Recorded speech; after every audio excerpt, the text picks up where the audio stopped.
the microphone. And to get us started, we'll do roll call. Madam Secretary. Madam President, all board members are present. Thank you very much. Next, please stand and join us in the Pledge of Allegiance, led by Mrs. Browning. I pledge allegiance to the flag of the United States of America and to the republic for which it stands, one nation, under God, indivisible, with liberty and justice for all. Thank you. The first item we have on our agenda is our Young Artist Awards. And for that, we turn to Dr. Dudley. Thank you. So this evening, it is my pleasure to share with you the recipients of our Young Artist Awards for this next 6 months. And we have the pleasure to really enjoy the young works of art that our students have done at all 15 of our schools. And now we have a small PowerPoint that we will share the names of our young artists, as well as our teachers, our art educators that work very hard to help our students to hone their skills and their talents.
Congratulations to our fabulous young artists.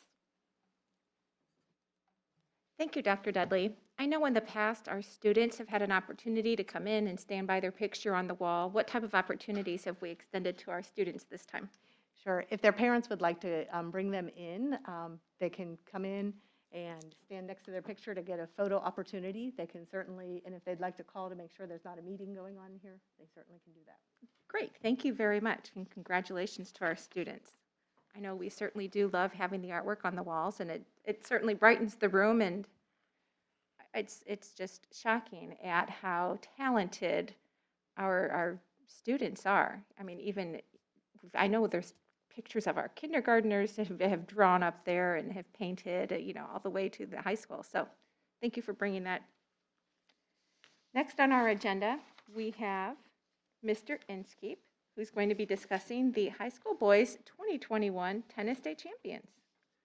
Thank you, Mrs. Spannenberg and Dr. Beresford, and thank you so much for taking the time to honor a great group of Greyhounds this fall.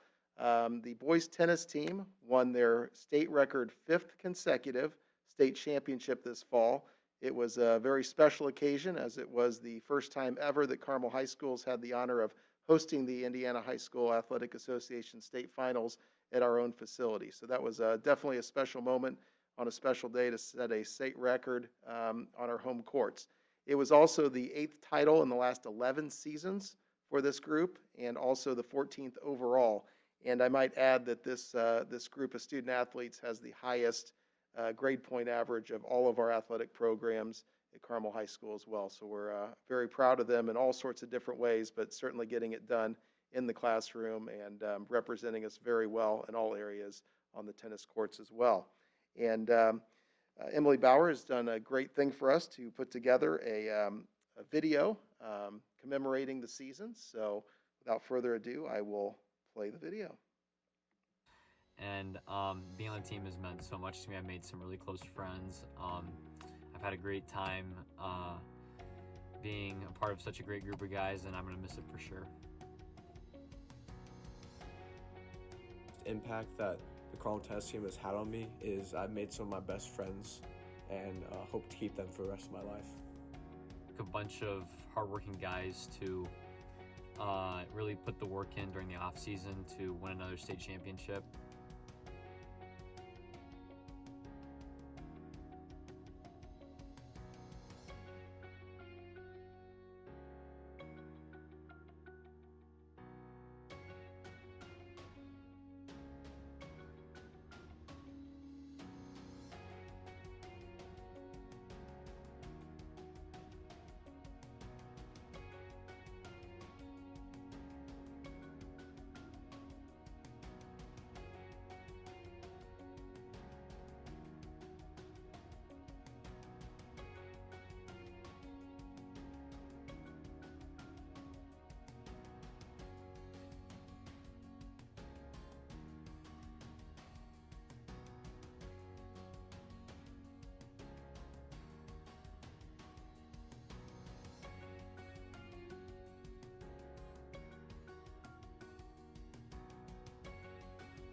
This year was obviously winning state at our home courts. It was really special.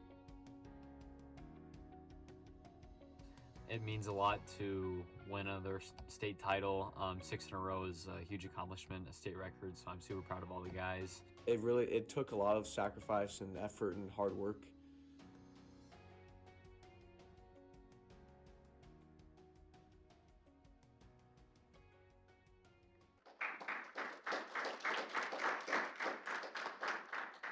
And we all know Dr. Ostrike's math is much better than mine. It was 6 in a row and not 5 in a row. That's athletic director, human resources superintendent. That's why.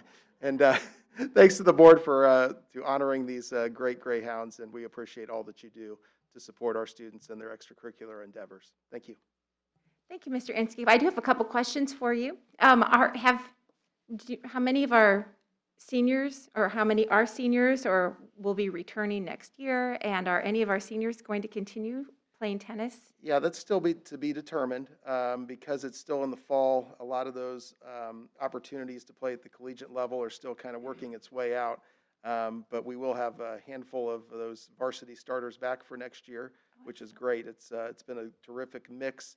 I would point out that Rocky Lee, who played 3 singles for us, was a freshman this year and just had a phenomenal season. So we know we've got some great kids moving up, and those practices are so competitive for these kids all the time. It's amazing what they do in practice, sometimes a lot harder than the matches they have against other opponents. Well, thank you, and please pass along our congratulations for not only their athletic achievements, but their academic excellence as well. So congratulations to you and your teams. Thank you. Thank you.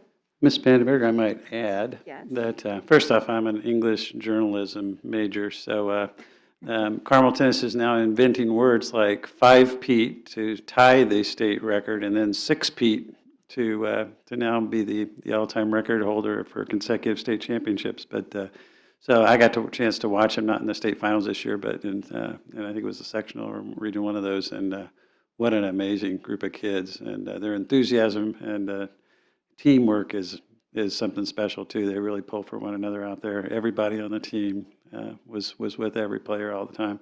The other thing I wanted to point out was that slideshow was actually created by a student. I can't remember which one. Was it Hallie? Good, yep. And a lot of some of the students at Carmel High School that are in like the CTV group there are now doing some, learning some marketing skills and putting together some presentations for us as well. So that was a student-created program. So just a lot of good things going on all around with that. So, but thank you, Mr. Inskeep, for your report. Thank you. And so when the students are helping to do that, Emily, are they coordinating all of that through you then?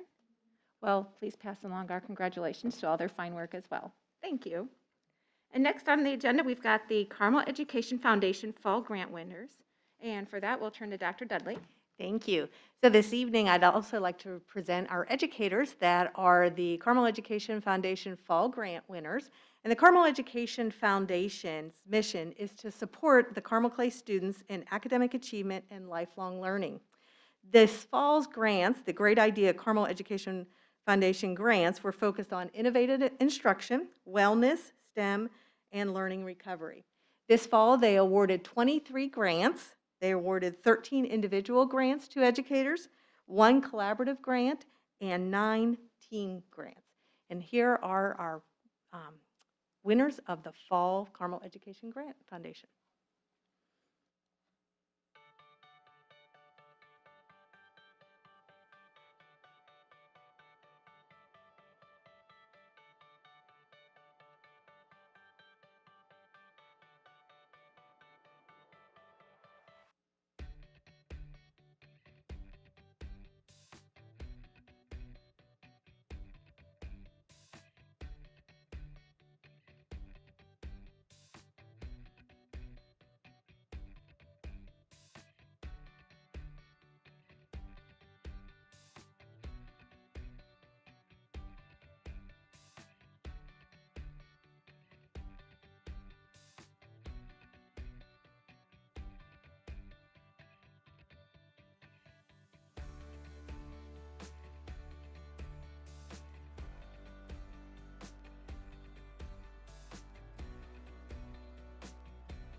And I'd also like to point out, last Wednesday, our grant recipients and their guests were honored at a reception here at ESC, and I know some of you had the opportunity to attend that to honor our fabulous educators and their winning of these grants. So congratulations.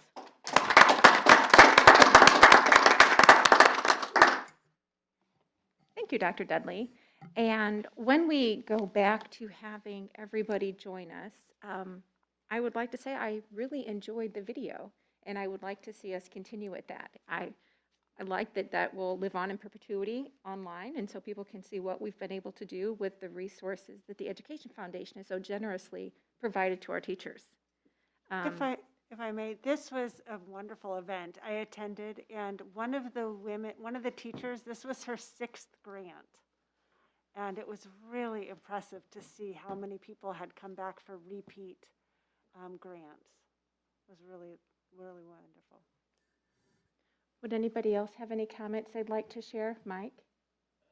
I mean, as always, I would just like to thank the Carmel Education Foundation for being a true partner in our community, for not only raising funds and then distributing them to teachers so that they could do these amazing projects. So thank you to them and their board and to the community, because it is a great asset to Carmel Clay Schools. Great comments. Thanks, Mike. Louise? I'll piggyback on what Jennifer and Michael said. I have a deep appreciation for our educators who innovate and try new things. So thank you so much for that. And those that really lean into our children who might be having challenges in an innovative way, especially. So thank you. Katie, your turn. I know. I just have to say ditto, ditto, ditto. You all said good things. We love our teachers. Yeah. We love it when people give our teachers money. So keep going. Yeah. So, and I guess a big thank you to the community, because the Ghost and Goblin Run is one of the major fundraising efforts that the Education Foundation does have each and every year. And that does turn right back around, goes right back into our school system to help support our teachers and our students. So thank you to our community. Dr. Beebe, your turn. Well, thank you. Yeah, I'm always a man of more words, but I will tell you that I love the whole foundation concept of offering these great idea grants, because number one, I'm just thankful for them for doing that, because it spurs creativity, it spurs innovation, and it gets teachers, that ability to risk something and try something different. And I like it also that there's individual grants, but also there's collaborative and team grants where they get together and collaborate and generate these ideas, and then they're funded to give it a shot. And I want you to know that reach isn't just for those teachers that do it, but then the other teachers see what they do, and then it starts growing, and it gets shared and collaborated, and before long, that one little grant can impact a lot of kids. And it's just amazing. So thank you also to our teachers who took the time in a pretty tough year, to get together and to take and do that grant process so they could, do that. So, and boy, when you look through that list of all those things going through there, you're going like, oh my gosh, if I wish that would have happened when I was a kid in school. So, really amazing, and just really appreciate everybody on that, from all the board members of the foundation and the leadership there with Jen Penix, and all the way to the teachers who got together to make those grants happen. So, thank you. Thank you, Dr. B. Next on our agenda, we have consent. And on consent this evening, we have personnel, claims, payroll. We have a series of minutes from various special session and workshop sessions. And we also have the approval of gift applications. And we have several different gifts. For Cherry Tree Elementary, Salesforce had a matching donation on behalf of Cherry Tree Elementary's patient, David Dworkin. The Blackbaud Giving Foundation, they awarded a $150 grant to Cherry Tree on behalf of the Arthur J. Gallagher Foundation, and they also received a $52 donation from Cyber Grants on behalf of Charities Aid Foundation of America. And the Education Foundation, because, through the Grant and Goblins Run, they donated $250 to various wellness initiatives at Carmel Middle School, Clay Middle School, Clay Center, Collegewood, Prairie Trace, Town Meadow, Smoky Row, and Woodbrook. And with all of those items on our consent agenda, may I get a motion to approve consent? So move. Second? Second. Discussion? All those in favor of supporting consent, please signify by saying aye. Aye. Motion carries 5-0. Thank you. Next on the agenda, we have action items. Our first action item for this evening is our 2022 school board meeting dates. And I am presenting. We've had a couple different months to take a look at our meeting dates. So before you, I have may I get a motion on the table to approve the school board meeting dates for 2022? So moved. Second? Second? Thank you, Jennifer. Discussion. Seeing no discussion, let's take a vote. All those in favor of supporting the 2022 school board meeting dates, please signify by saying aye. Aye. Motion carries 5-0. Thank you. Next on the agenda, we have the resolution in form of lease for renovations and miscellaneous facility improvements at Carmel High School. And to that, we turn to Mr. McMichael. Thank you. This has to do with the 2021-2023 facility projects, which we introduced and recommended to the board probably a year ago. And you adopted virtually an identical resolution to this for the Performing Arts project, which, as you know, we have awarded bids, and that project's under construction. This resolution is for the Natatorium, which is a part of the project, and so this is kind of the first step of getting financing for that project, and the financing in this case will, as it was for Performing Arts, will be a lease rental bonds. I can explain more about that, but it's through a building corporation, the same as it was for the Performing Arts projects. And just briefly, in Indiana, a school board, a school district is limited to debt of 2% of the assessed valuation. So when large projects like this are done, that would exceed that. And so the mechanism for providing funding for large school projects is through this concept of a school building corporation. And that corporation is of course, a legal entity, separate legal entity, and their sole purpose is to, in this case, to build the facility, and then they lease it back. This is all very legalese, but they essentially lease back the building, and the lease amount is exactly the bond payments, and then provisions in the agreement are that once the bonds are paid off, then the title to the property goes to the school corporation. So that's all predetermined, and that's the sole purpose of a building corporation. And so that's kind of the background of why this is necessary. So with that, I've asked Bill Payne, CEO and partner at Fanning the Howey, to do a quick, what we refer to as a fly-through of the facility. I thought it'd be interesting for you to, of course, you're aware of the project, but this will give you more insight as to what it will look like when it's finished. And this includes, when we started, we presented it as building a second natatorium. And the project really has evolved, and then renovating the existing natatorium. And so the project has evolved into, we're seeing it as one project. And so as we build the new part, we're also renovating the current natatorium. Now, not at the same time, because we'll certainly maintain a pool all the way through this project. But we'll basically build the new part, and then when that's completely finished, then the last 6 months of the effort will be to renovate the existing natatorium. But I thought it would be nice for you to see how this will all fit together and be one very nice complex for the community. Great, thank you. Thank you, Mr. McMichael. Madam President, board members, Dr. Beresford, it's our pleasure to be here tonight to present to you the design that is almost complete for the new natatorium complex.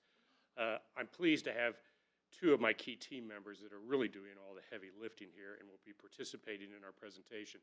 Sarah Sijic to my left is our project manager, project design architect, and has really led our entire team. And we have a big team because a complex project like this requires a lot of specialty players, specialty design professionals.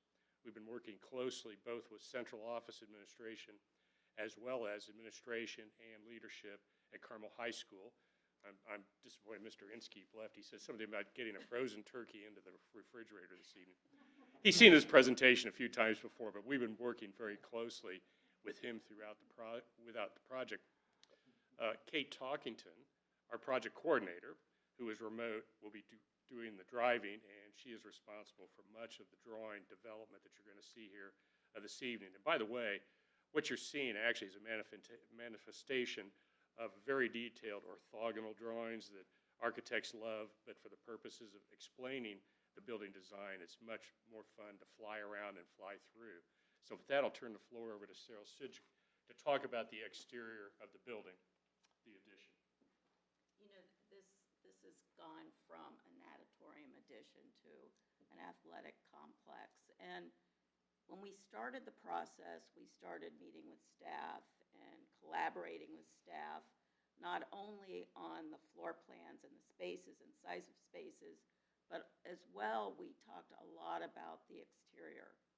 And we wanted to be, the first thing that we were told is we need to be thoughtful about the rest of the building so that we pull in details, things of that nature that are elsewhere so that it's a unified design.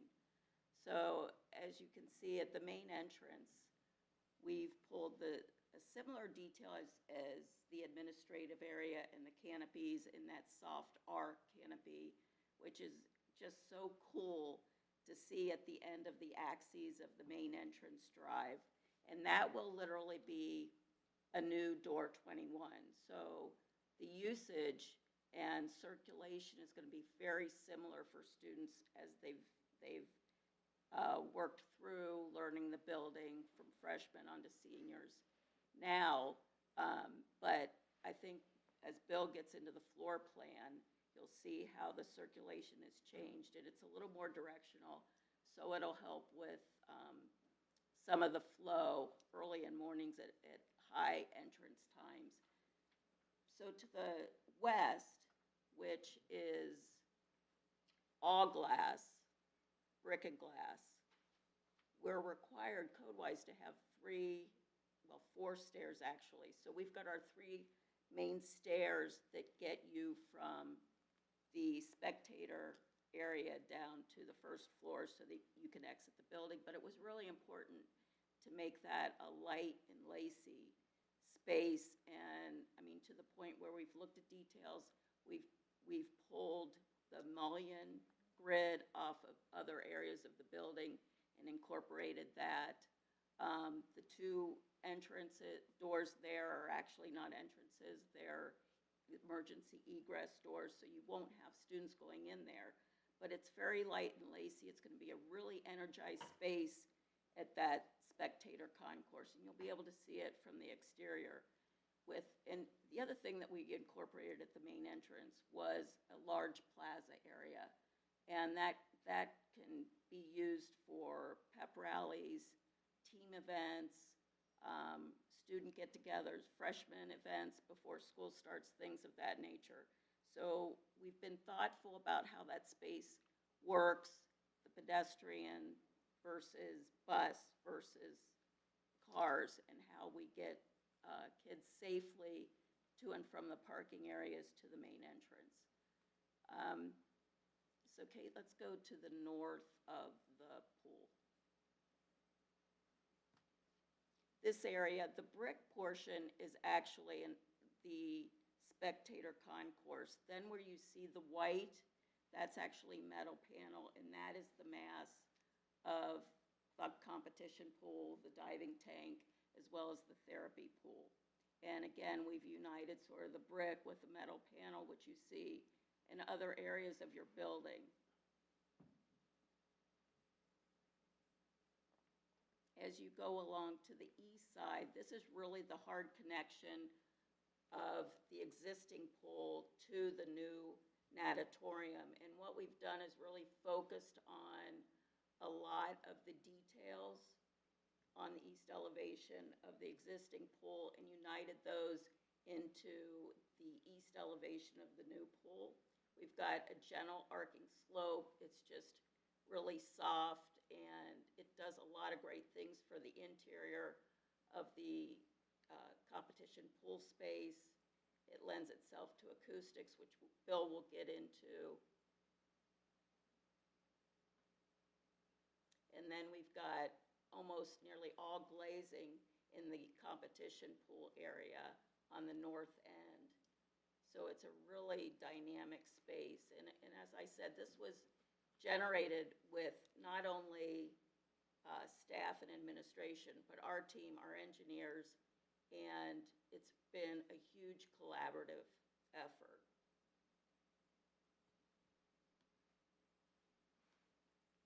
Okay, Bill? Yeah, why don't we move on in?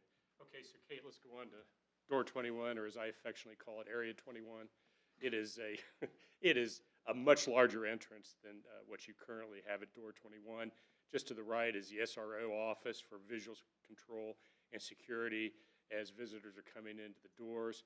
Of course, most of the students, I think, are coming down the trail and coming in these doors in the morning. And so one of the things that was adjusted at the very beginning was the orientation of this much larger stair that takes you up to the main level. So students are literally coming in and moving right into the main high school. There's lots of lobby space here. So really, this area 21 is serving the varsity gym, the existing pool, as well as the new pool. And it's appropriately sized to accommodate all of those functions. Your students are throughout the building, throughout the day. And so these are not just for competition. A lot of these spaces will be actively used for active learning, collaboration, or even relaxation during the school day. So I think we've provided for that. Let's swing around to the opposite side of the stair, Kate, and we'll show where the interface of the existing building occurs. Thanks. So as you maneuver around the stair, we have multiple options underneath the stair where we're going to display state championship trophies and other branding items. Right to your left then, this actually is the existing exterior, and then you would move in, and of course that's the existing office going into the existing natatorium, as well as the glass over there you can see. Let's go back and enter into the natatorium at the lower level then, Kate. So this is secure. It can be secured for either during the day, zoned off for exclusive use, or during spectator events. You notice that we're stepping down here slightly from the existing floor level. This actually is a more economical approach because the building sits up rather high. You may be aware that the grade slopes off as it goes to the north. What we're doing here is providing casual seating and clear glass now that provides views into the existing natatorium. So again, there's a lot of visual connection between new and existing.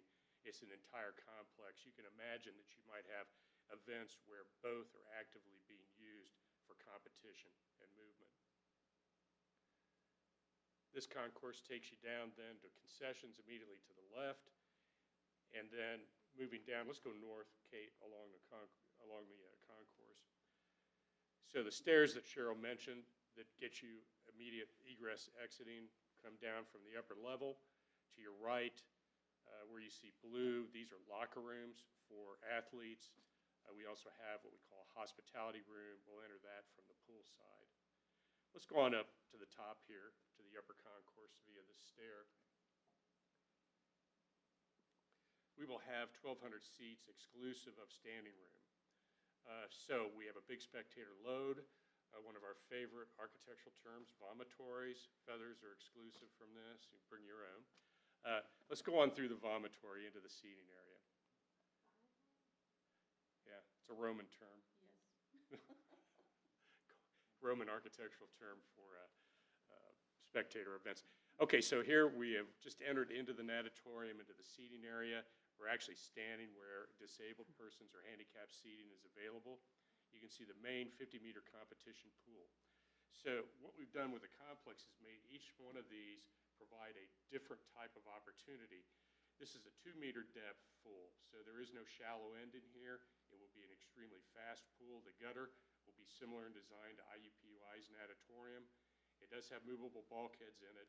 It's 25 meters wide, so this pool provides much more bather square footage. And that's the first thing that we learned was, is that Carmel has active swimmers, more than 700 students, 700 athletes. So all of these pool tanks together will help to provide those students from having to come in at 5 or 6 in the morning there'll be much more water surface area available for them. On the far wall, you can see both acoustical treatment, a large scoreboard, and also natural light coming in from translucent panels up above. Swinging over here to the south then, we have a diving tank, so that's exclusive from the 50-meter competition pool. It's a different water temperature and obviously a different depth. By providing this, we will then have the opportunity to use the existing pool almost exclusively for swimming activities in PE. We will not need to interrupt for diving use in that pool. We also have a physical therapy pool, which is immediately adjacent to the diving tank that you can see there. It has a higher water temperature level. It can be used for physical therapy, for warm-up and cool-down, and a number of different functions. And staff is really excited about how that's going to serve both educational programs as well as athletes. I'd mentioned the hospitality room. This is immediately adjacent to the main start-finish blocks, which you're seeing right there in the foreground. That will be used both for coaches, but then during the day can be classroom space, instructional meeting space. And it has light food service capabilities.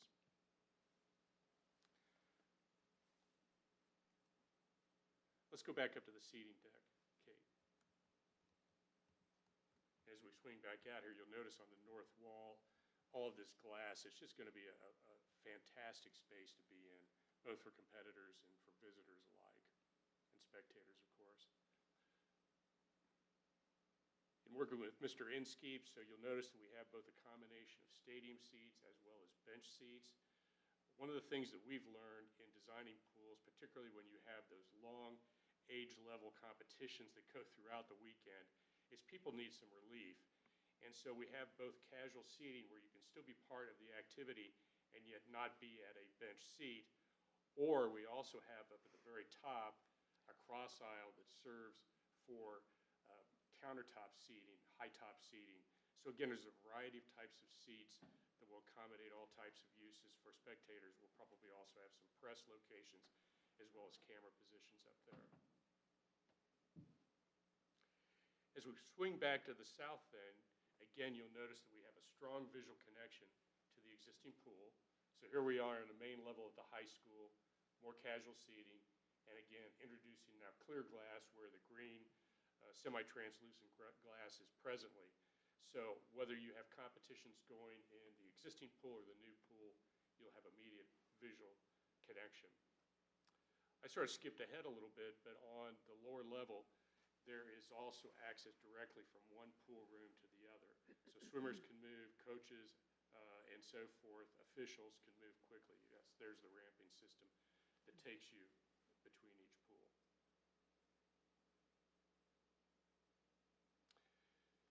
So we're wrapping up what we call construction documents. We're fine-tuning our drawings. At the end of construction documents, those drawings will be suitable for contractors to bid on. Those will be wrapped up in the month of December. So Cheryl and I would be glad to answer any questions you might have.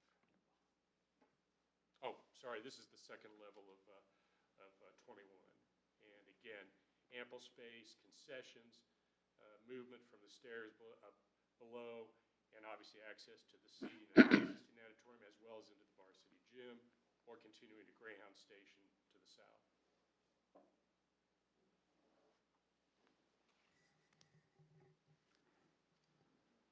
I might add a couple of things. One is that we are, staying within the budget that was presented to the school board, and you may recall that we're in a very enviable position.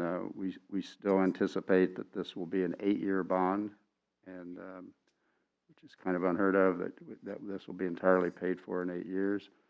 You'll see in the resolution 2 things that I'll point out, because you might otherwise have questions. One is that it gives latitude for 15 years, and that's all because you can reduce it, but you can't increase it. And so, much like our budget process, you've heard me say many times that we'll advertise high intentionally, so just to have the flexibility.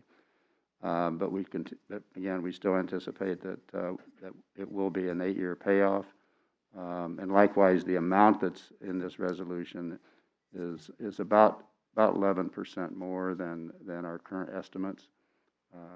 Again, and particularly in these times, as you probably are aware, it's very uncertain times with materials and contractors and all of that. But if there were any, you certainly would, will approve everything along the way. So if something unforeseen happened and the pricing was just way higher than what we thought, we'd of course reconsider what we're doing and the timing and so forth. But we're not anticipating that at this point in time. And this project is scheduled for bid award in early February, with construction starting in May, being finished in July of '24, and then the existing natatorium would be renovated between July and December of '24. So it will be the end of 2024 before this is entirely finished.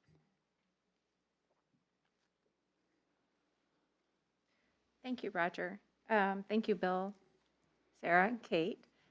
I think what we're going to do first is get a motion on the table, and then we'll open up for questions, because I know everybody has a few. So may I get a motion on the table to approve the resolution and formal lease for renovations and miscellaneous facility improvements at Carmel High School? So moved. Second? Second. Thank you. Questions? Yeah, I have a couple questions. One is, will this renovation impede classroom availability? I'm hesitating, but I don't believe so, because the majority of this is not there now. So, which in some ways is easier.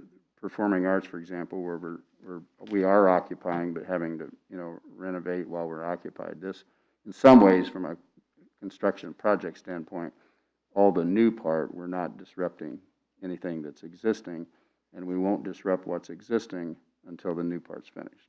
We'll kind of trade. So no, I don't see how it will impede anything that's existing. Okay. Second question is for you.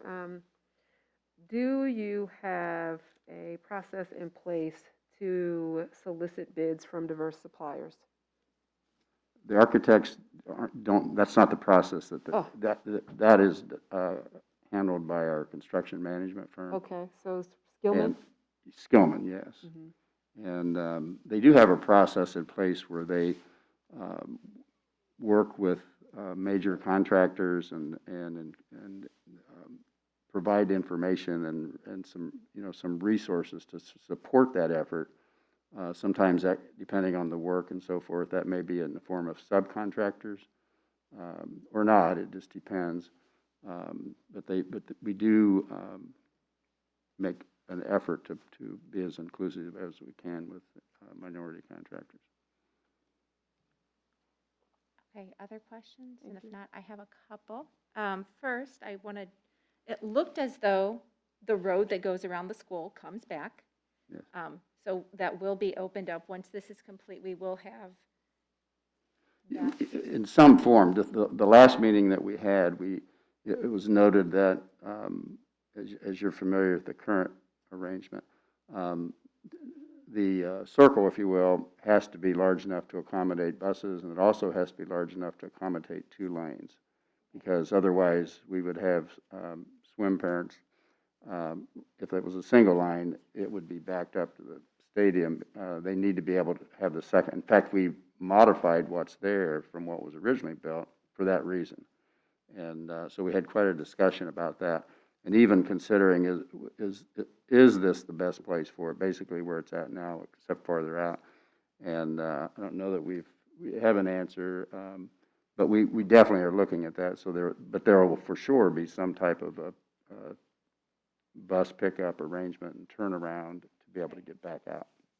And then how about the road that is currently closed that goes around the back of the school, or the east side? The east side, Mm-hmm. yes. That'll Do you have eventually that be bus open. route? That'll eventually be open again. Okay, Now the flow of the traffic may be different. right. Probably will be actually, but eventually that road will be. There'll still be a road there. In other words. Okay. Prior to COVID, we have, and I haven't really been into Door 21 to look to see if we're even utilizing the drop-off area. I know there was a place that parents could drop things off for students. Yes. We had some bookstore type Yeah. of sale, so people weren't circulating through the school, but it was really confined to one area. Yeah. That's, Will we still have that? I didn't see that type of yes, that, Bill area. touched on it, but the answer is yes, and it'll be on the, as you walk up to what's now door 21, it'll be on the right. Oh, so it's just. Flip-flop. It's just flip-flopping. Yeah. Instead of being on the left, it's on the all right. shifted to the right. Correct. Okay, okay. Those were my big questions for now. Are there other questions, Katie? And then Mike? Mine's more curious, and I know this is a rendering, but is there gonna be a high dive? Because the ones in the picture were like little ones. There's very limited competition for a 3-meter stand, so we have 3 1-meter stands. Also, they're sitting up on a plinth, and that can be used for learning to dive off of just a fixed platform. However, it's designed so that if in the future you chose to add a 3-meter stand in the middle, you can do that. So we build in that flexibility in the future if that should happen. Okay, thank you. I would just like to thank, Roger and the whole team for this presentation. I mean, it, I think goes without saying that we are very proud of our facilities here. And the fact that we have this new state-of-the-art, which I'm sure is going to be a beautiful facility, is appreciated, I'm sure by the whole community and even people like myself who've limited access to swim meets, but just to know that we have the facilities and to support our great program that we have. We talked about 5 peats, 6 peats. We've got some other peats that make that look small in comparison. So, but thank you to the team and for all the detail that has gone into this. We truly appreciate it. Go ahead, Katie. Oh, I just wanted to say that I love the rendering. Like, I know this is very fancy, but as a board, this is very helpful for us to see what we're signing off on sometimes. So keep that in mind. I just wanted to point out, I was looking at that therapy pool, and am I correct that there's a wheelchair ramp that goes down into that pool? And that can be really a good thing for some of our kids with special, with disabilities that will have now an opportunity to go into the pool. And that warm water and therapy part of that is really, really good. The other thing I noticed was, did I see Olympic circles on the wall there on the way in? And with our 2 Olympians this past games, I thought that was pretty cool and nicely done. I know that's a rendering thing, but very nice to see those circles up there. And of course, we're proud of those 2 swimmers. But really very inspiring, and I like the idea that we can use that space for educational and meeting room, which is always a need at Carmel High School. So there'll be some really nice spaces that can be used by all the students in and out of the swimming program. So well done. I have an additional question. It's more construction related. I'm noticing the large amount of surface area for the roof. And on the other project that we had like a water gardener. We somehow collected, or we collect the All over by water. the fitness. Yes, the fitness center, I don't know, maybe 8, 9, 10 years ago when we built that. Do we have enough? I didn't notice that many gutters going down the side on the east side. And there's just a lot of surface area. So is there anything we're doing with that water? Well, so actually, we're not increasing the surface area because that's currently all pavement. So we're simply replacing pavement with roof area. So it's like almost 1/100th of an increase in the overall hard surface area. So we're basically distributing the water, stormwater, in a similar fashion of what we're doing now. Oh, okay. Well, thank you. Well, I just follow up on the question. I mean, I don't think her question was water runoff, but more environmental Right. use of it as opposed to it, now it's running off the parking lot and going into the storm sewer system. Is there some way that, and maybe we're still early in the project, that we can capture some of the water and do something? Let us report back on that. We're not presently collecting gray water, Right. if you will, but let us investigate and report back. Yeah, I'm not exactly sure. I just know we have that Right, on the water collection west sort side. of garden area at the other fitness center. So if there was a way to, I guess, repurpose and capture some of that water. And yes, Louise. Thanks. So what's the plan for accommodating parking during the renovation and after? So will it be the same capacity and the closeness? You know, I'm sensitive to the fact that students have to walk a really long way, right, to park. And so some people occasionally get a little bit of a closer space, but also our educators having access to parking. Like, how is this renovation going to impede or impact that? Bill can So speak we've to been that. working very closely with Mr. Toby Steele on that and on the numbers. In fact, the numbers have been, believe it or not, have been dropping. So number of student parking permits are down pretty substantially from what they have been in the past. And of course, with enrollment sort of leveling off, they don't anticipate a significant increase there. Yeah, we're going to lose a few spaces on the main campus site, but again, the predominant use there is for staff. There are some limited senior parking spaces on campus, and they may have to be diminished to accommodate or offset the loss there. But we built a new parking lot Right. across from the soccer field in anticipation of this project that roughly replaces most or all the parking that will be lost to this building. And then we also recognize some loss in the front of the building because of the performing arts project going south to Right, the sidewalk. right. But will during the renovation, though, that new parking, will it still all be available, or will the Yes. trailer be there and all of that? Yeah, well, the new parking will be available, yes. The one we just built? Right, Yeah. that will not be impeded by the renovation. No. Okay. Any other questions? Okay. I would just like to reiterate, though, that for the 700 swimmers out there, there will be a pool available for you to train in for the next 4 years. And then when we get through that time, then it's going to be something pretty special. But one thing we want to make sure that we communicate out is that the pool will be there and the laps will be done. Right. Thank you. And then all of this is being recorded, so our community can come back and watch this video and see the rendition as we move along. Okay, so, are any other questions? No, okay, see no other questions.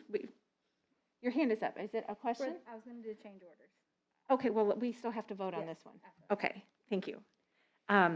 Seeing that there are no other questions at this time, we'll take a vote. All those in favor of the resolution, of a resolution and form of lease for renovations and miscellaneous facility improvements at Carmel High School, please signify by saying aye. Aye. Motion carries 5-0. Thank you. Thank you very much. Thanks, Kate. See you. Katie, you had your hand up. Yeah, I'd like to make a motion to take all the change orders together, 4.3 to 4.7. Do we have a second on that? Thank you, Mike. All those in favor of taking our change orders together, signify by saying aye. Aye. Motion carries 5-0. So we will do just that. So next on the agenda, we have change orders 4.3 to 4.7. Those change orders include Creekside Middle School finishes and renovations, the Carmel High School Performing Arts Building addition and renovations, Clay Center Elementary School, the 2021 renovations, and that would be the parking lot addition at the high school that we just spoke of, and then the HVAC replacement at Carmel High School. And for each of those, we turn to Mr. McMichael. Mr. McMichael? I won't go into the specifics of these as you have the detailed report. I would note, however, so a couple of them, the first one on Creekside is essentially closing out that project. The Performing Arts Center is a significant amount of a change order. It's about $250,000, but I would point out that that's for the sprinkler system, and so it was a part of the original bid request, but we did not get any response. And so the cost was and is anticipated. It just didn't go through the normal initial bidding process, but we did get pricing and quotes, so it's very similar to actually bidding it. But it's not an additional $250,000 that we didn't anticipate, is what I want to emphasize. And then the other ones are much smaller than that, as you can see from the report. And beyond that, I would respond to questions if you have them. Okay, well, thank you, Mr. McMichael. Okay, first, I'm going to get a motion on the table to approve change orders 4.3 to 4.7. So moved. Thank you, Katie. Second. Second. Thank you, Louise. Discussion. Well, Mr. McMichael, it doesn't look like we have any questions at this time. Thank Okay. you very much for Thank you. providing such detailed analysis in our agenda. Seeing that there are no questions, we will go ahead and take a vote. All those in favor of supporting change orders 4.3 through 4.7, please signify by saying aye. Aye. Motion carries 5-0. Thank you, everyone. Next on the agenda, we have the adoption of policy 5240, controversial issues. For that, we turn to Dr. Dudley and the team of Mike and Katie. Thank you. So last month, I brought to you for discussion the policy 5240, controversial issues. And our policy committee reviewed this policy and are recommending some changes in the wording to the policy. Thank you. Making a motion on the table to approve the adoption of changes to policy 5240, controversial issues. Thank you, Katie. Second. Second. Thank you, Mike. Discussion. Seeing none, we'll move ahead with a vote. All those in favor of supporting the adoption of policy 5240, controversial issues, please signify by saying aye. Aye. Motion carries 5-0. Next on the agenda, 4.9, adoption of policy 5521, selection of instructional materials and equipment. To that, we turn to Dr. Dudley. Thank you. So this policy, we are recommending that we take information from one of our other policies that I have on the agenda further down, that we add the challenged instructional materials to policy 5521, where we're talking about the selection of those instructional materials. And so we're taking the wording from policy 9130 and putting the part, the instructional materials part in this policy. So those are the changes we're recommending. Thank you, Dr. Dudley. May I get a motion on the table to approve changes and adoption of new language to policy 5521? Second? Thank you, Louise. Discussion. Katie. I just want to make note, we're not actually changing the policy at all. We're just moving it from one to another. So the policy in of itself is not changing, it's just where it is. Where the language is, it's moving to a Under more what number? appropriate topic. Correct. Okay, But we're not actually changing what the policy says. makes sense. Thank you. Any other questions or comments? Seeing none, we'll move ahead with the vote. All those in favor of supporting the adoption of policy 5521, selection of instructional materials and equipment, please signify by saying aye. Aye. Motion carries 5-0. Next on the agenda, 410, adoption of policy 9130, public complaints and concerns. Yes, and this policy has the challenged instructional materials that we just moved to policy 5521. And so the parts on the instructional materials in this policy, we're recommending that they're deleted from 9130 as we move them to 5521. Thank you, Dr. Dudley. Make it a motion on the table to approve policy 9130. So moved. Second? Second. Thank you. Jennifer? Discussion. Seeing none, we'll move ahead with the vote. All those in favor of supporting the changes to adoption, or changes to policy 9130, public complaints and concerns, please signify by saying aye. Aye. Motion carries 5-0. Thank you. Next on the agenda, adoption of policy 7540, computer technology and networks. Yes, this policy, we requested that our attorneys review this policy based on the ever-changing world of technology. And also a change in this policy is the use of filtering. Currently, we filter all of our students' devices on campus and off campus, but new legislation requires us to also filter that for corporation-owned devices for staff as well. So that's included in this policy as well. Thank you, Dr. Dudley. May I get a motion to approve changes to policy 7540? So moved. Second? Second. Thank you, Louise. Discussion. Mike? I just want to confirm that this has been discussed with staff before this policy has been, and then it will be communicated again once the policy passes. Yes, correct. Thank you. And I just want to confirm that the filtering is only for our Carmel Clay School owned devices. That is correct. Okay. Yes, But we it is cur- blanket for everybody, students and staff. Yes, currently we filter all devices on campus. Mhm. The only change is if it's a corporation-owned device off of campus for staff, that's where it would be filtered. Okay. Thank you very much. Any other questions? Okay, seeing no additional questions, may I get a, let's take a vote. All those in favor of the adoption of policy 7540, computer technology networks, please signify by saying aye. Aye. Motion carries 5-0. Thank you. Next on the agenda, adoption of policy 7542, which is actually a deletion of policy 7542. Correct. Dr. Dudley. The recommendation is to delete policy 7542 because the information that is contained in this policy is now in policy 7540. Thank you, Dr. Dudley. May I get a motion on the table to adopt the deletion of policy 7542? So moved. Second? Second. Thank you, Mike. Discussion? Seeing none, we'll take a vote. All those in favor of deleting policy 7542, please signify by saying aye. Aye. Motion carries 5-0. Thank you. And we have one other, the adoption of bylaw 0167.1, voting. Dr. Dudley? Yes, thank you. And this bylaw, the changes to this bylaw are precipitated from new legislation that allows individual board members to participate and vote in meetings through electronic means. So the changes in this bylaw reflect that legislation. And when I brought it to you for discussion, I did check the Indiana codes, and the correct codes are on here. The first one is repealed, and the new code has been added to that. Thank you, Dr. Dudley. May I get a motion on the table to approve changes to bylaw 0167.1, voting? So moved. Second? Thank you, Louise. Discussion. Katie? I just wanted to read out loud for, it's the final paragraph of this policy I think is good. A member of the school board may not participate by electronic communication if the school board is attempting to take final action or do one of the following. So these are things that we're not allowed to do electronically, and I just thought that would be good for the audience.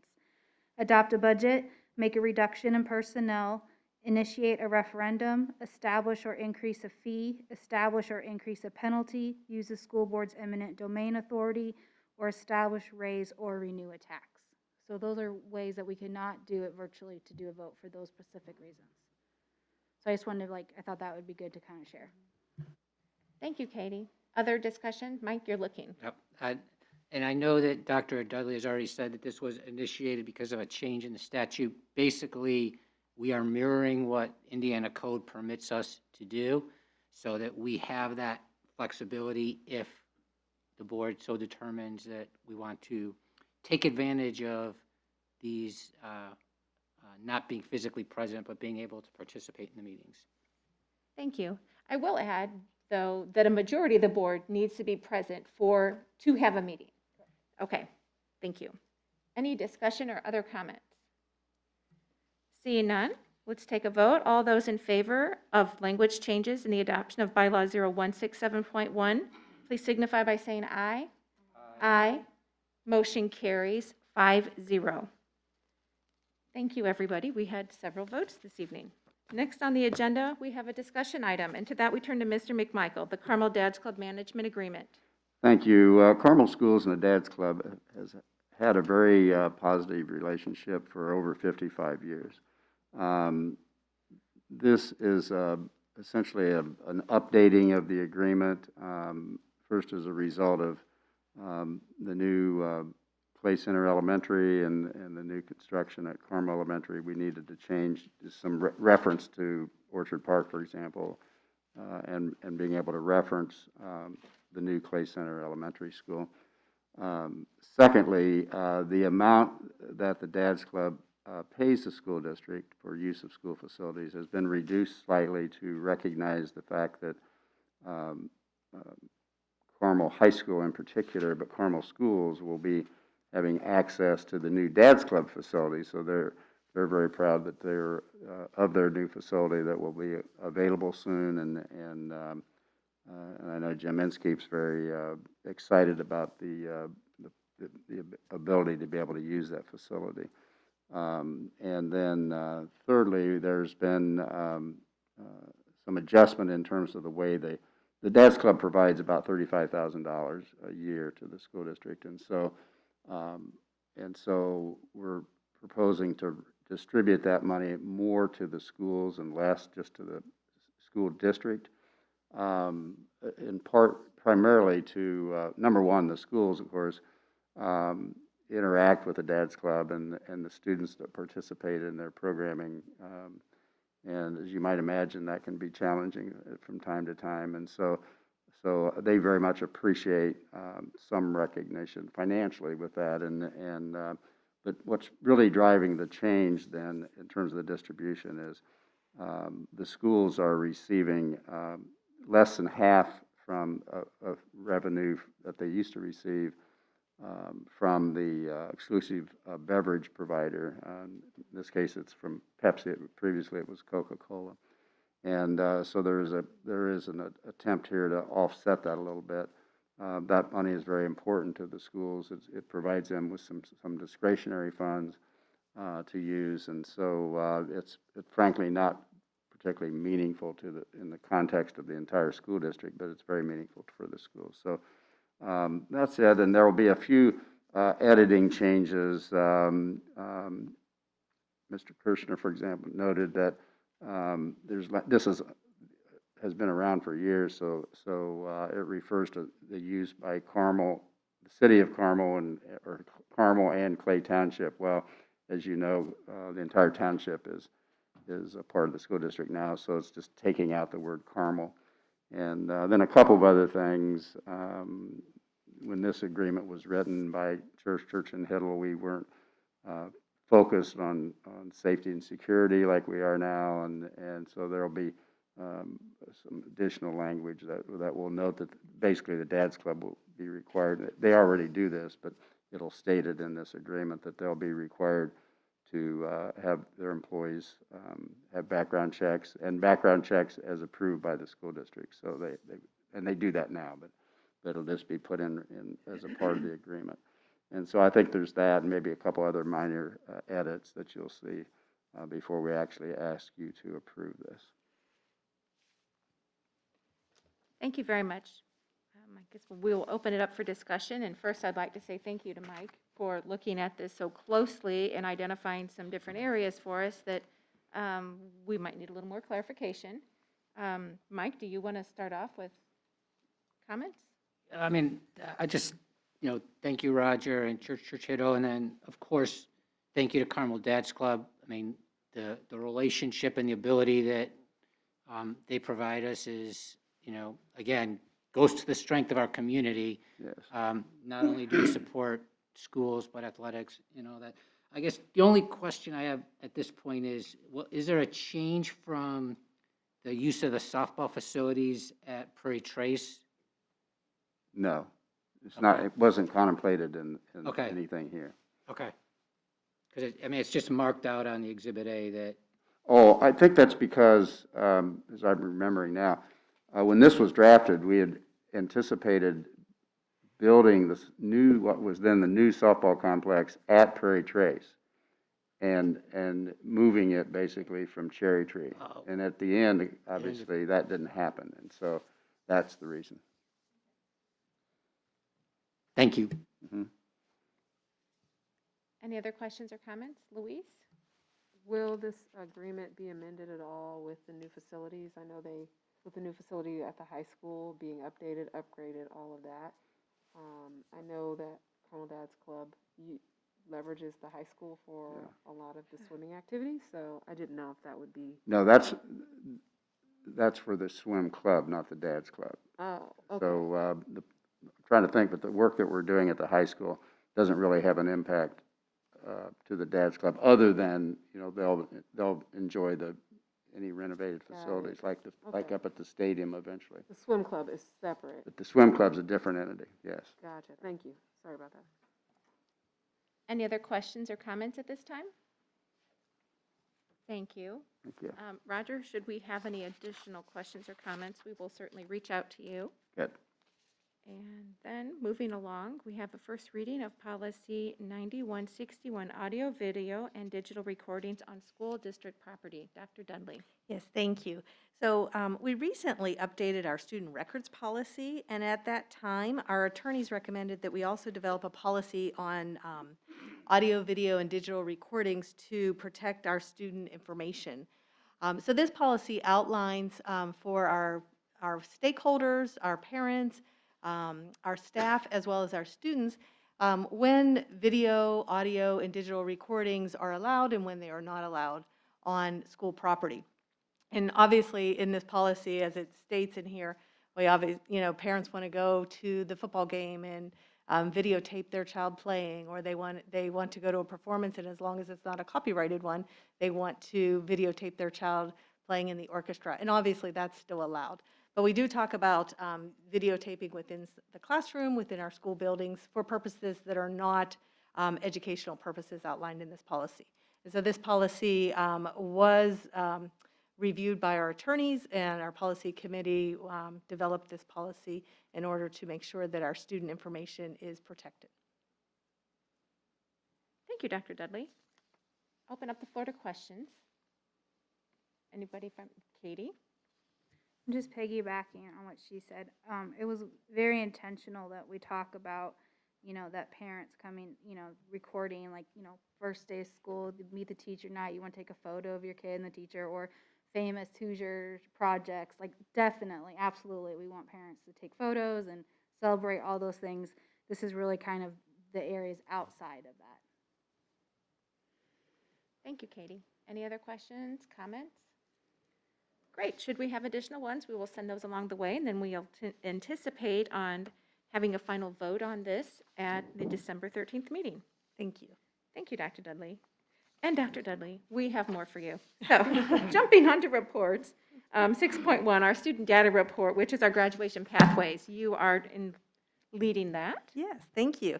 So this evening we have a report for you on graduation pathways, and we actually have Miss Valerie Peel, one of our assistant principals at Carmel High School, that's going to share information. And several years ago we shared information on the graduation pathways. These will become a requirement for our class of 2023. So this year's juniors will be required to use the graduation pathways in order to graduate. And Ms. Peel is going to share all of that information with you, and we'll be able to answer questions that you might have. So I'll turn it over to Mrs. Peel. Well, Madam President, School Board, Dr. B, thank you very much for having me here and giving an opportunity to talk a little bit about this. I think it's important just because as we are moving into, believe it or not, we are starting to schedule our students for next school year already at this time. And so we've been having a lot of conversations with our students, our current 9th and 10th grade students, and then we will be scheduling our current 8th grade students in January. And so this has been a big topic of conversation already within our school, and so to kind of update you so that if you are having any questions or hearing things from parents or in the community, just making sure we have all of that information. As Dr. Dudley mentioned, the Indiana graduation pathways are the new graduation requirements that begin with the class of 2023. So our current seniors are the last group that will graduate using a graduation qualifying exam, which is the I-STEP exam. That is a pass-fail, and students were required to pass that test in order to meet the graduation requirement. Beginning with the class of 2023, that requirement does not exist. And so one of the things that we really are happy about philosophically with the graduation pathways is instead of this one-size-fits-all exam that every student had to pass in order to graduate and they had to keep taking over and over and over again if they weren't successful on the first attempt, the graduation pathways framework really does give multiple different ways for students to demonstrate they're prepared for college and career readiness. And so depending on what a student's particular path is and depending on what a student's strengths are, we have lots of different ways that we can meet those requirements for students. So that's something that we're really excited about, that opportunity, because it is going to allow us to do a lot more. The counter side to that is it's a little more confusing to explain. It's not a 2-sentence, you have to meet these requirements and you have to pass ISTEP. It is a little bit more involved and it's a lot more nuanced. And so again, as we're starting to talk through scheduling and looking at students' plans for 4-year plans, there's a lot more to think through as part of that planning process. So I'm going to kind of go through what the different things are that are required. And basically the way we look at it is there are 3 parts to it. And sometimes these parts are affectionately referred to as the 3 buckets. For a few of you that have been on the board, you may remember when we talked about this the first time. So basically what students need to do is they need to complete each one of the 3 buckets successfully.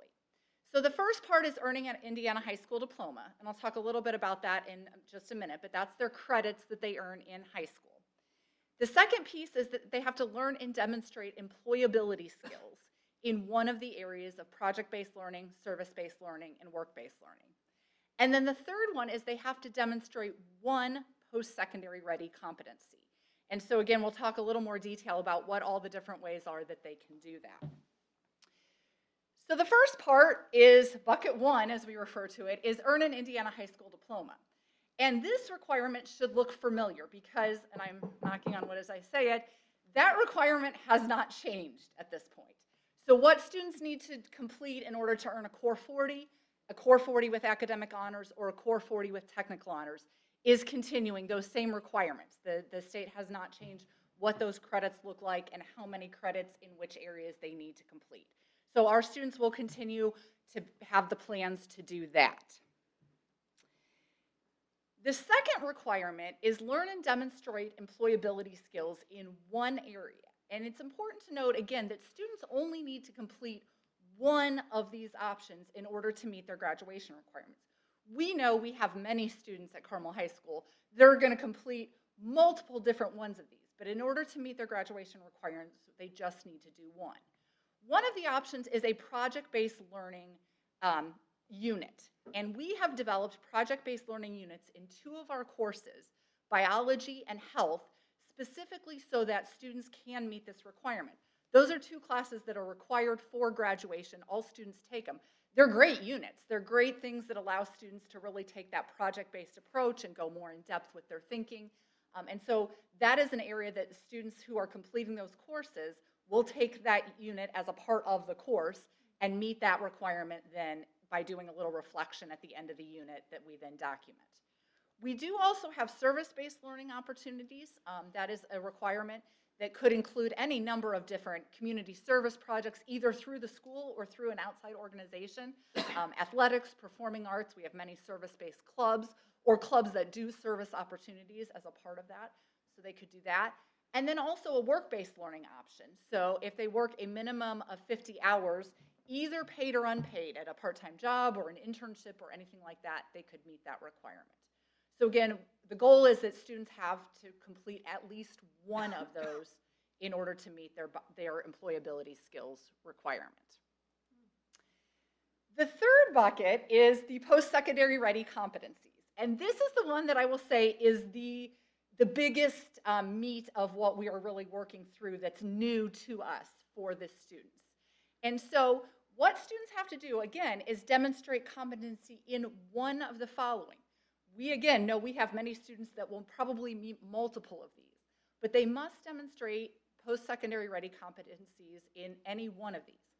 One option is to earn an honors diploma. Either the academic honors or the technical honors diploma also meets, in addition to meeting their first requirement, it meets the third requirement as well.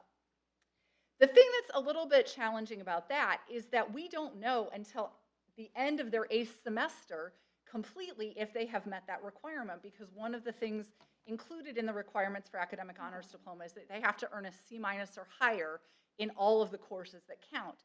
And so we do occasionally have students that in that 8th semester might earn a grade that we were not anticipating, and they could miss that academic honors diploma. In the past, what happened was then they earned a core 40 and they were able to go on. But if that is the only thing they have met in their bucket 3 now, that would put them at risk of not being able to graduate unless they went back and retook that course. So we really don't want to count on that as the only way to meet this third bucket because it could end up very late in the game having some tough conversations with students, and we really want to try to avoid that. There is a minimum ACT score that's listed there, and then I do want to talk a little bit about the SAT, because there is an existing SAT score that will meet the requirements. As you are aware, replacing ISTEP for our federal accountability in the state of Indiana is going to be the SAT. And so we will be giving the SAT to all of our juniors, and students will take it in their junior year in March during the school day. And so that will be one opportunity that students will have to take the SAT. If they meet the requirements from that attempt at the SAT, that would meet their bucket 3 requirement.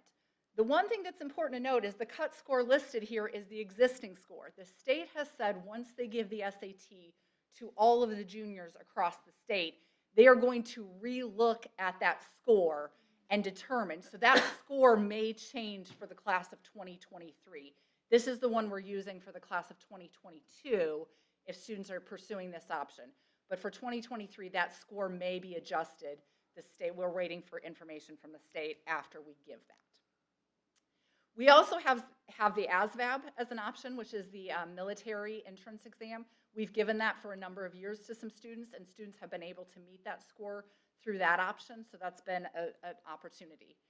There are some state and industry recognized credentials, a Microsoft Office credentialing that we give through some of our classes in our business department, the certified nursing assistant and the emergency medical technician, which, if you recall, are 2 programs that we brought in-house and actually teach in our building now to our students. So if they complete those and pass the certification exam at the end, that would count.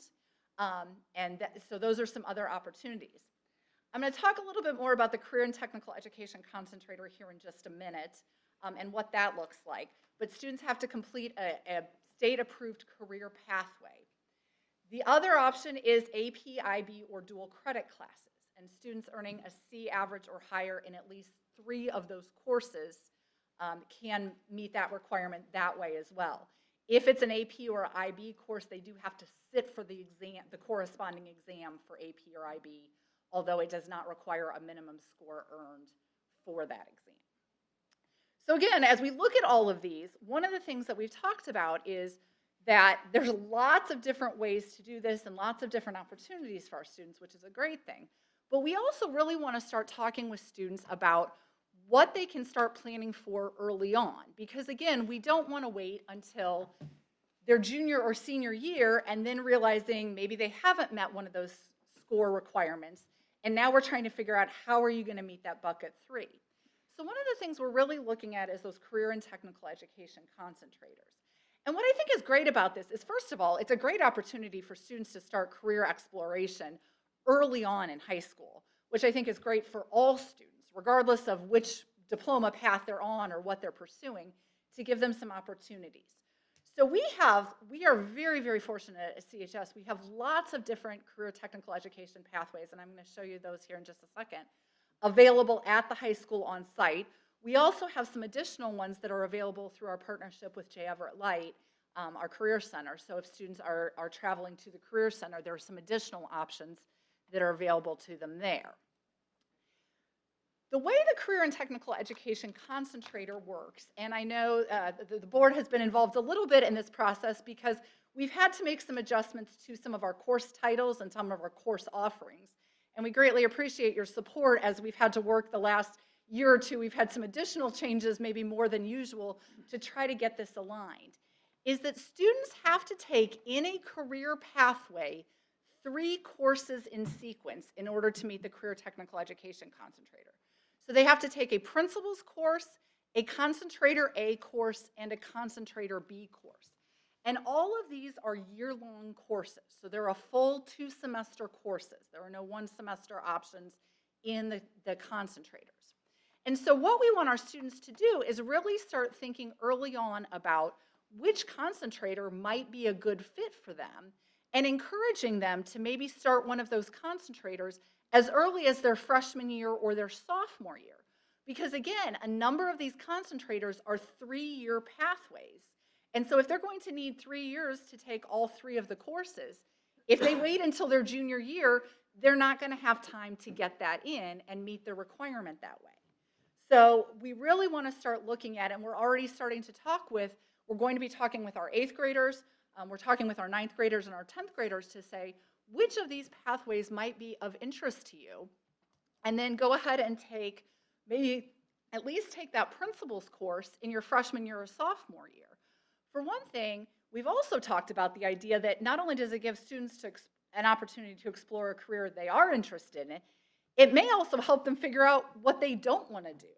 And if they take a principal's course in their freshman year and they think, gosh, I don't want to go into this area now, it would still give them time to potentially shift to another one of the concentrators and pursue that option. So that's something that we're really trying to encourage conversations. You can see, and I gave you a copy of this document as well, some of the courses in some cases will allow for concentrator A and concentrator B to be taught concurrently. So depending on the particular pathway, and it varies by pathway, there are some cases where they can take concentrator A and B concurrently. We also have a couple of the options, the emergency medical services and the certified nursing assistant, that can actually be completed in 1 year with all 3 of them taught concurrently together. Same thing with the courses that are offered, the pathways that are offered at J. Everett Light. Again, that's a program that takes multiple periods in their schedule for the whole year, but they will complete the requirements for all 3 courses in that concentrator, potentially in 1 year. So there will be options available for students if they don't start a pathway until the junior or senior year. But as you saw from the great list, we feel like the sooner they can start that, the more options it provides them, first of all, and just a great opportunity to continue that career exploration. And then if they complete all 3 courses with a C average or higher, they have earned that bucket 3 requirement, and they don't ever have to complete a minimum test score on any sort of standardized test assessment. So we know for some of our students that can be a really good option as well. So as far as things go, we do have all of our course offerings. Our program of studies is available online. I know we have students that are already looking at that, looking at the offerings, exploring what they might be interested in. As I said, we are currently scheduling our 9th and 10th graders for next year. So we're already having those conversations with students and starting to look at what they might be most interested in. And we would encourage students and their parents to have those conversations and take a look at those options. And then as we go into January, we'll begin working with our 8th graders and we'll have more information for them, and we'll be having some of those very similar conversations. So we're excited about it, but it is definitely a lot more involved than maybe what we've had in the past as far as those graduation requirements. So we just want to share as much information as we can and make sure we are presenting all of the different options to everybody so they know what's available. So that's all I have. I'd be happy to answer any questions. Well, thank you very much, Valerie. That was very thorough, and it's nice to see this come full circle because we have sat here several years ago just touching on this and learning that at one point all of our 8th graders had to have a pathway, and we weren't even sure what pathways are. But first and foremost, we're pretty excited that Carmel High School has so many different pathways and are so far beyond the level that several high schools are at this point in time. I do have a couple questions, and my first one, the language on once you get to the 4th, your senior year, for several of the pathways, it says capstone. Yes. Is this part of the capstone diploma or no? The No, capstone is throwing me, so I just wanted to Yes. better understand that. So that's separate from the AP capstone diploma. It's the Okay. same word, but two Okay. different things.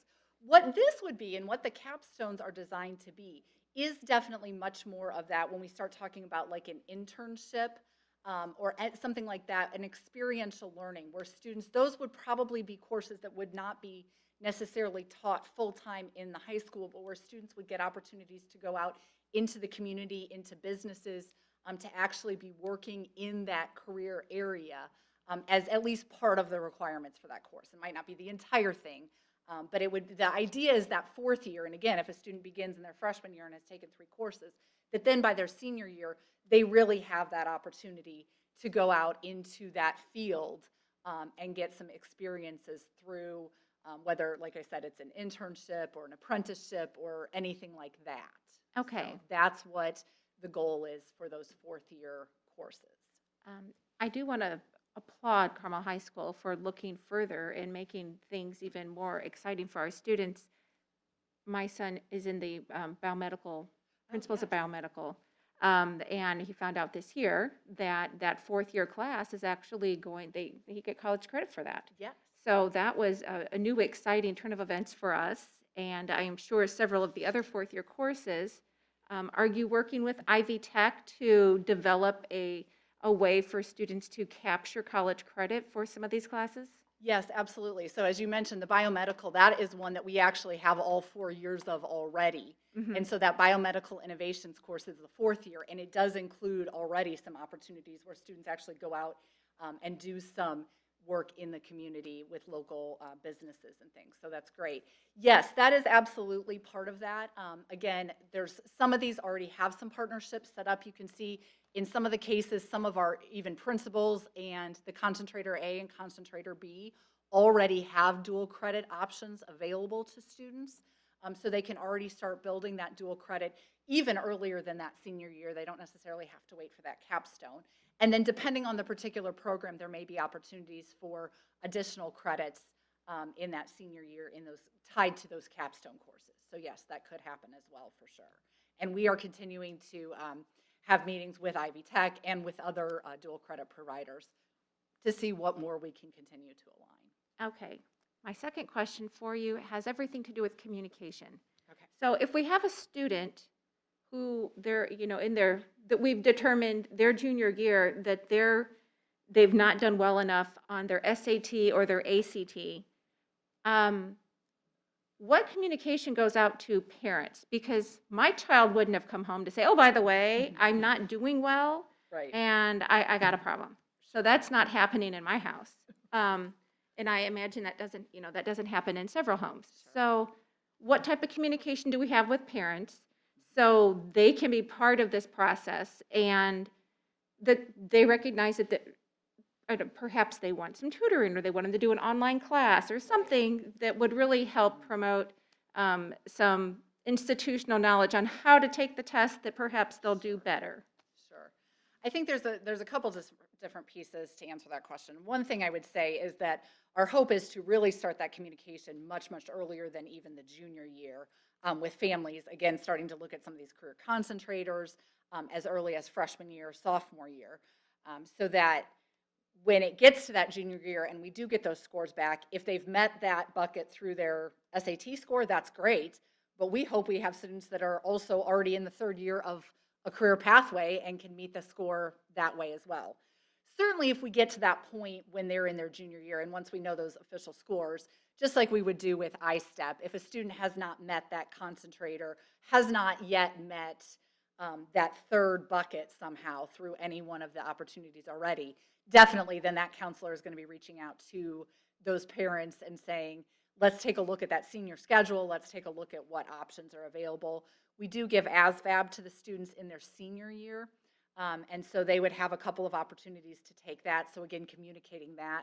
I think with the SAT, the great news with SAT is it is actually there's much more available for preparation for SAT than there ever was for I-STEP.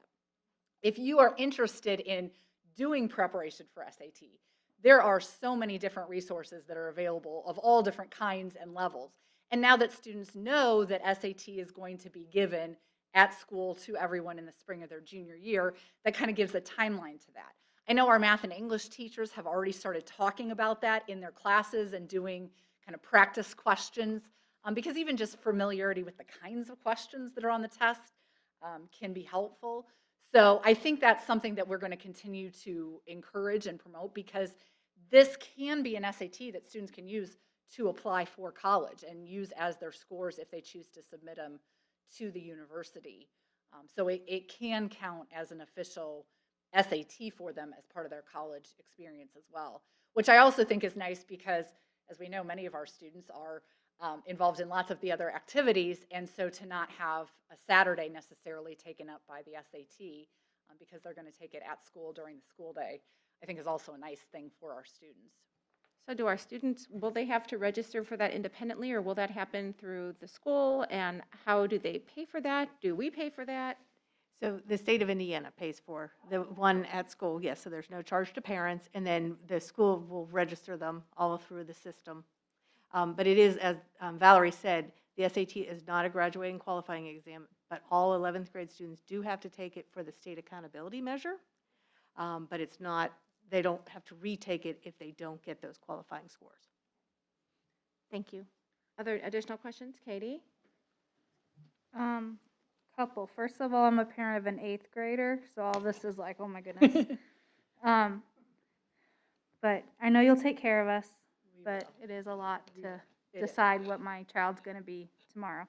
I love the career pathways. I'm assuming the answer is yes, but do these different like connectors and principal levels count toward the core 40 for other things? Yes, they do. They Okay. do. So they would count, if I can go back to the, whoops, one too far. Yeah, they would count in the directed electives because career and technical education counts in directed electives. They would also count in just the overall electives. So they could count for either one of those categories. So yes, they will count toward their overall required credits for their diploma, yes. Okay. And what about like the medical stuff? Would that count toward science at all? That one, it depends which one you're talking about. So the biomedical sciences, that does count toward their science credit. The certified nursing assistant and the emergency medical technician do not count as science credits. But the biomedical sciences one does count for science credits. Okay. Yes. And then my last question is, can you do more than one of these? Absolutely. Absolutely. Okay. So in order to meet the requirement for the graduation pathways, you have to complete all 3 courses of one of them. But you could also do another course or 2 in a different one of the pathways if you wanted to explore further. Or again, as I said, if you take that first principles course and then realize, gosh, I'm not sure this is the pathway I want to stay on, you could certainly change and try another pathway. Absolutely. Okay, good. I was just curious for that. Well, personal example, so my own daughter is interested in going to med school, so she wants to do the EMT course.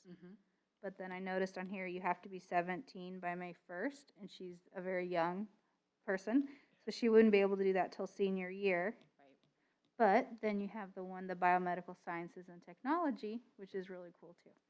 So I think it's just like, and I love it that, and I'm sure it is, that these parents will be presented with all this information. Yes.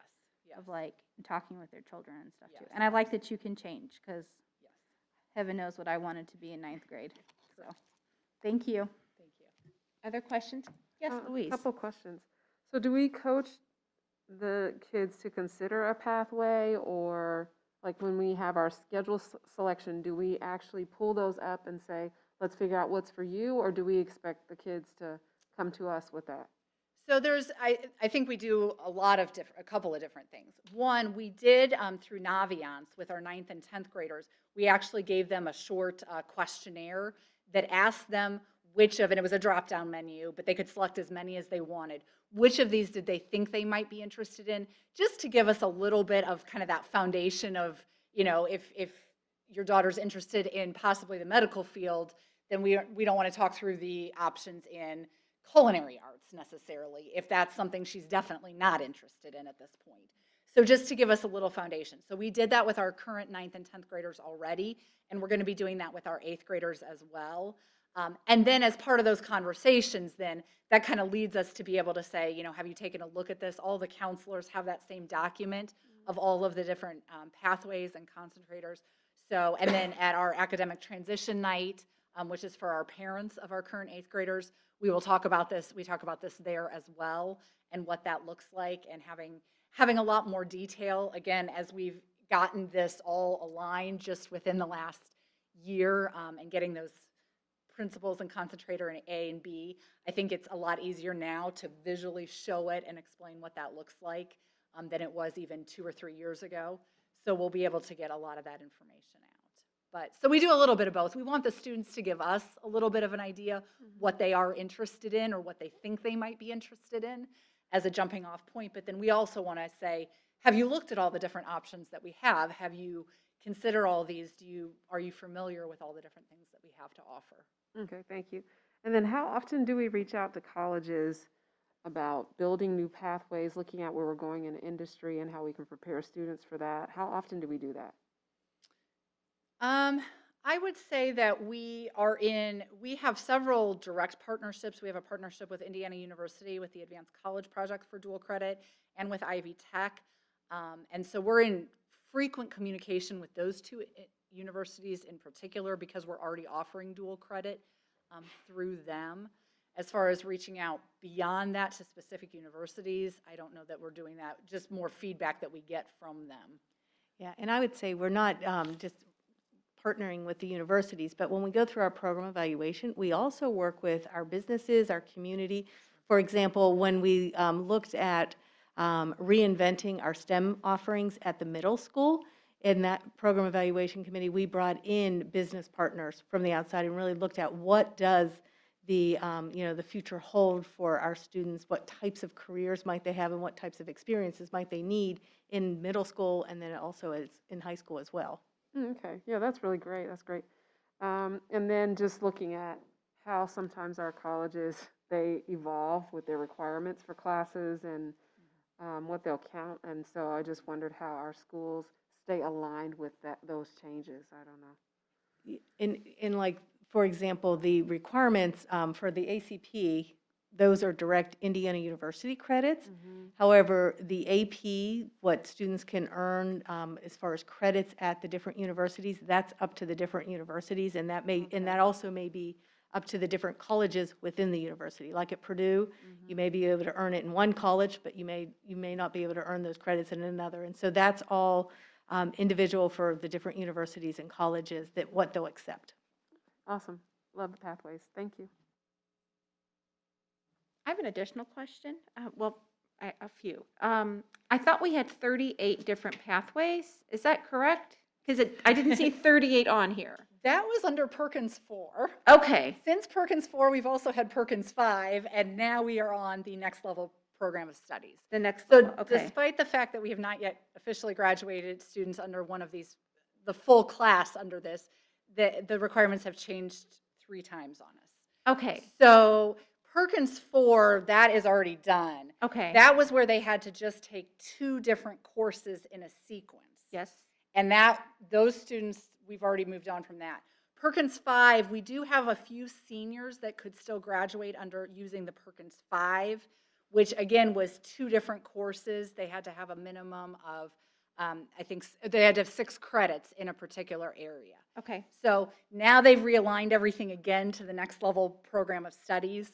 And so in doing that with the 3 courses in sequence, it has changed a little bit what those offerings look like. Okay, so what you showed us, Yes. those are what our offerings are right now at the high school. That is correct. Those are what we have right now at the high school.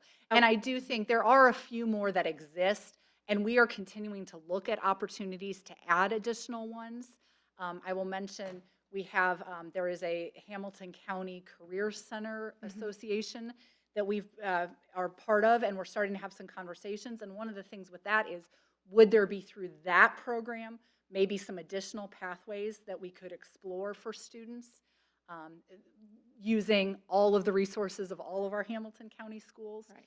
So too early yet, we're just in preliminary discussions with that, but that might be something. So we will continue to look at some of the other existing pathways that we don't currently have and say, are there any others that we can find ways to add those in? Because as many of them as we can offer, we definitely want to. Okay. When you were discussing the biology course, you had said that there is a project-based learning opportunity within that biology course.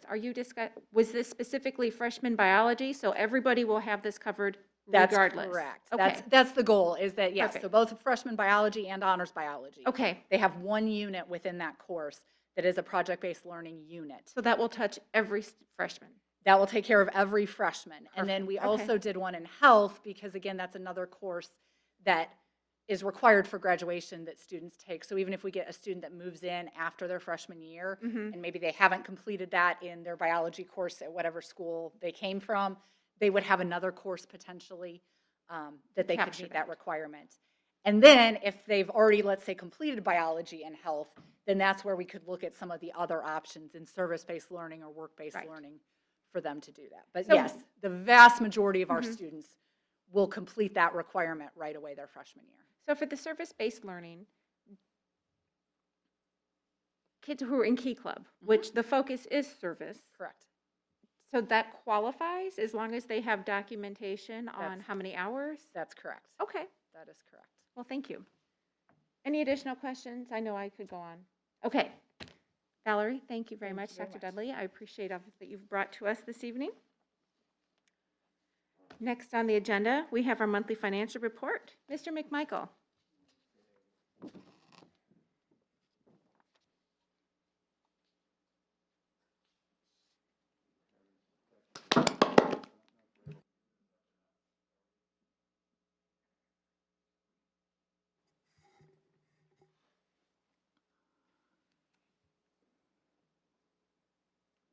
There we go. Okay, so this takes us through October, and as you can see, for 2020 in our education and I'm sorry, I think I've got the wrong. Let me get 21 first. There we go. For 21 takes us through October, and you'll see as anticipated that our cash balance continues to decline. It's just under $1.7 million, which is about what we would expect it to be at this time of year. The next time you see the report, because we will have collected property tax, which is coming in this case for our referendum and the rainy day fund. I'm sorry, referendum, not the rainy day fund. That will bring that balance back up, and so it will be considerably higher than this by the end of the year. And as you look at that compared to 2020, you can see that same thing happens every year. And then with regard to our operations fund, this fund is supported with local, primarily property tax, but local revenue. And as you can see, our expenditures are rather consistent month to month, but we don't really receive revenue except primarily twice a year. And so the same things happened here, to the point that that by the end of October, the balance is actually in a negative, which again is typical. You see the same thing last year in 2020. And then our rainy day fund currently has a slight negative balance. We'll bring that back up. You might remember at the last meeting, I believe, you approved a $1.5 million transfer from the operations fund to the rainy day fund, and so that will build that balance back up. We depleted this fund primarily when we gave the stipend for what we called a COVID stipend earlier in the year, but this fund will be in the black by the time we get to the end of the year. So with that, I'd respond to any questions that you have. Thank you, Mr. McMichael. Any comments or questions with regards to the financial report this evening?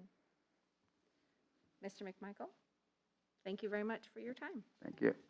Next, we jump to board member report, and the first would be a legislative update, and I don't have an update to share, so we'll just move right along.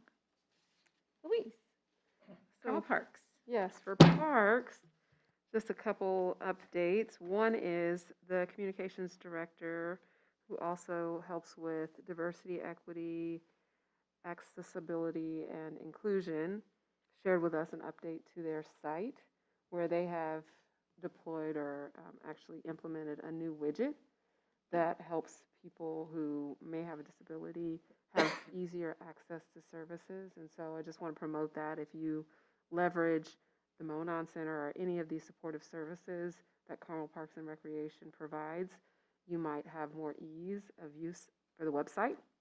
And then another thing that I was really excited about was my son came home and said that he wanted to go to Bear Creek. That is a new park that we are in the process of hosting focus groups for and getting input from the community. And so I was excited that he came home and told me about it. So it turns out that the Carmel Parks and Recreation team went to the middle school to do a presentation to the children to tell them kind of how we go about renovating or creating new parks for our city. And so the students were really engaged, really excited, especially for my son to walk in the door and be like, "Can you take me to Bear Creek?" I'm like, "Son, I had a whole day of work. No, not going to do that today, but maybe in the future." So it was a really impactful presentation. So I'm just excited when organizations in the community can come in and really spark a light in our children. And so I saw that. So just wanted to share that. Thank you, Louise. Well, Dr. Beresford.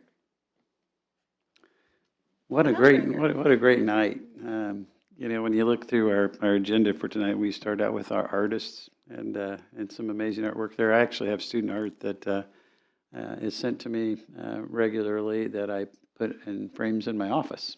And I got a new batch just this week too. So, and then we went from there to athletics with our state championship 6-peat. And then we go to our teachers with earning those grant awards. And then we look at some of the exciting things on the horizon as we get our capital projects completed, and to think about the big swings that are going on around the district to you know, to update our facilities, and that the tax rate won't go up, and that these will be paid off in 8 years. It's just mind-boggling, and of course, you know, that final report with career pathways. And you remember when the DECA marketing students did their marketing of what's our new brand going to be and what's our tagline. One of the top 3 taglines was "Find Your Future." Carmel Clay Schools, find your future, and we were doing that. And you know, if you were at Expedition the last round, they showed a video of different kids saying what their,